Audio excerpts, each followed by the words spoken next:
కూర్చున్నారా? ఈ నాటకం చూడటానికి వచ్చిన మీ అందరికీ వందనాలు. ఇందులో మిమ్మల్ని మెప్పించే అంశం ఏమిటంటే అసురుణ్ణి వధించే ఆ అద్భుత సన్నివేశాన్ని చూడబోతున్నారు. నువ్వు ఇంకా సస్పెండ్లోనే ఉన్నానన్న విషయం మర్చిపోవద్దు. ఈ కేసు విషయంగా ఏదైనా మాట్లాడాలంటే నువ్వు నాతోనే కదా మాట్లాడాలి.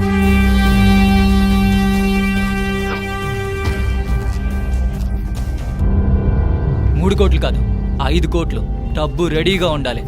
వాళ్ళ టార్గెట్ డబ్బు అయితే కాదు, వేరే మోటివేషన్ అయితే ఏదో ఉంది. లేదు సార్, వాళ్ళ మాటల్ని బట్టి చూస్తుంటే డబ్బే వాళ్ళ టార్గెట్ అనిపిస్తుంది.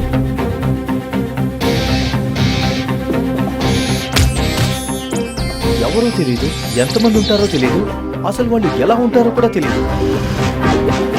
ఇటువంటి పరిస్థితుల్లో 2 రోజులు కాదు 2 నెలలైనా కానీ వీళ్ళు పట్టుకోలేదు.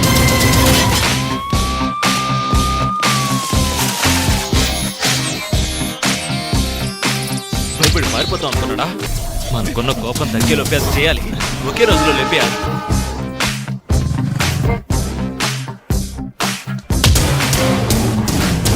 ఆ తర్వాత పోలీసు వాళ్ళు మనలాంటి వాళ్ళని చంపడానికి ఆలోచించాలి.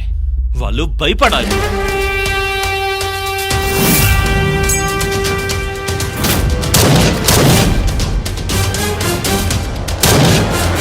May I come in?